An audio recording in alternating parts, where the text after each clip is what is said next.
Hey guys, I want to show you a couple of really important steps in Photoshop that can help clarify your images and really improve the quality just with a few key tools.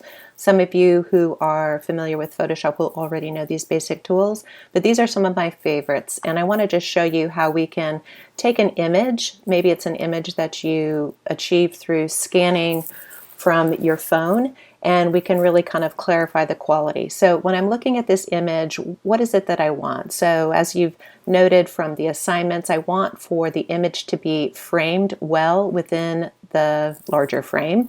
So we can see if I'm looking at the position of this image here, I have pretty good spacing on this side. You know, it looks pretty square to the edge. It could possibly, the top might want to come over a little bit, but on this side, I am a lot closer at the top than I am at the bottom. And what that tells me is that this is not a very good rectangle, and maybe I need to make the adjustment. So I can do that through the transformation command, and I can do that with a perspective transformation. I'm going to show you how to do that. The other thing that I am sort of noticing here is that the lines which are the most dominant, I have a lot of range. So up here I have a pretty true black, but down here with essentially the same kind of line, I have kind of more of a gray line.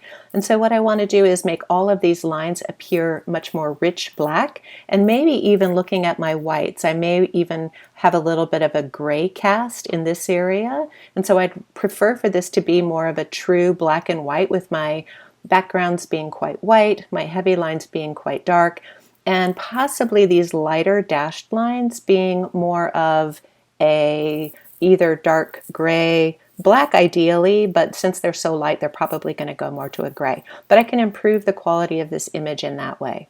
Okay, so how would I start this? The first thing that I may want to do is control my canvas a little bit more. And if I'm just in a kind of neutral, I've just opened up this file, I'm going to want to crop so that I'm dealing with a smaller amount of area. So the first thing I'm going to do is select the crop tool. It's this one over here that looks like two edges cropped, and you'll see I get these cropping marks. I can either drag from the corners, right, which is sort of making the move fast. I can drag from one side or the other.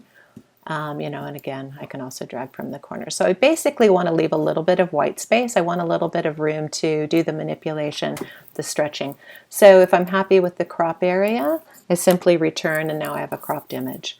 You'll see now that I can tell a little bit more. It's a little bit wobbly on the side here. I can't really correct for that, but I have a little bit of a difference between top and bottom, and more difference here between this short space and then this longer space here. So the first thing I'm going to want to do is do a quick perspective transformation.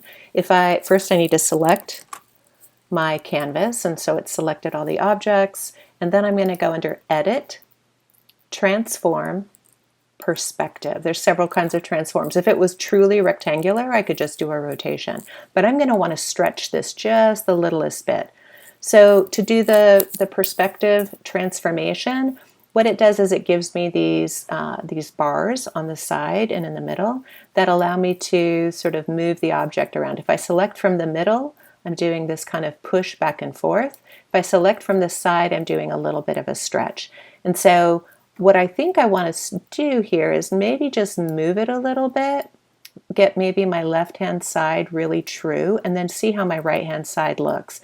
Looks like I have a little bit of difference here, a small amount of space here compared to this. This is pretty level on the bottom, so I'm going to go ahead also, because this is level on one side and not on the other side, I'm going to need to stretch it just a little bit. So I'm going to grab and pull up, and then I'm going to readjust with this middle handle.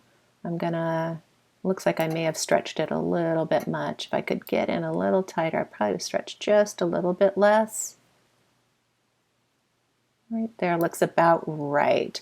And it's still pretty flat on the bottom. I'm pretty flat on the sides. I'm pretty happy with that shape. So I'm just going to go ahead and hit return. And now that transformation is essentially done.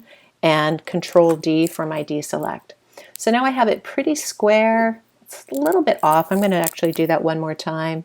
You don't have to walk through the steps with me, but I'm going to transform it one more time just to get that bottom correct. Okay, so the next thing I want to do is to change the contrast, the levels of contrast, and take these grays, move them more toward black, and take this very, very light gray and move it more toward white. The command that I need for that is under the image menu, image, adjustments, levels. So I can also just use a Command L to get to that shortcut.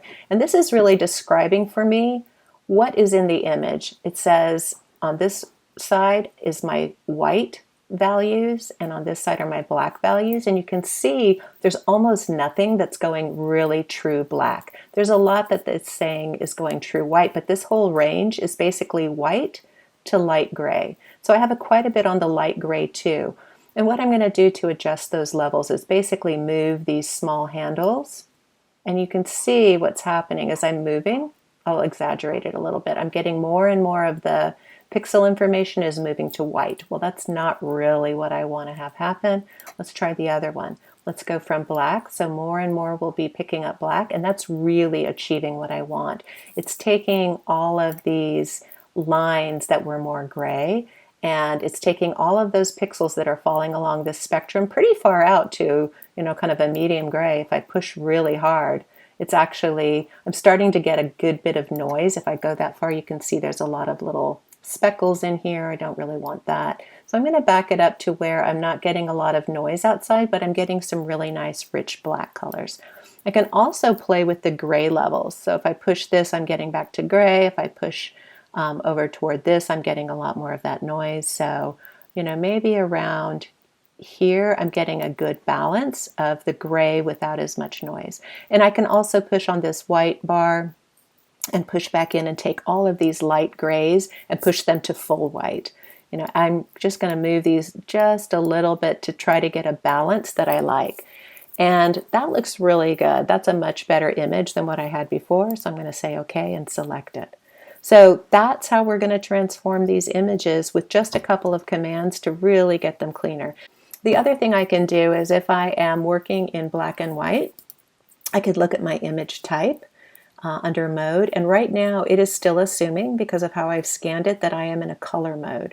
This is the RGB color. I could equally be in CMYK color, but if I really want to save some space, this is assuming that I've got hundreds and hundreds of colors, but really all I have is grayscale. And so if I go to grayscale, that's actually also going to be a really good first step. So it's going to limit the perception of anything other than white to black and the grays in between. And that's pretty good. That actually will save a lot of file space. Okay, so image is looking good. Scanning, jumping back out. It's a great improvement. I'll show you the two of them side by side.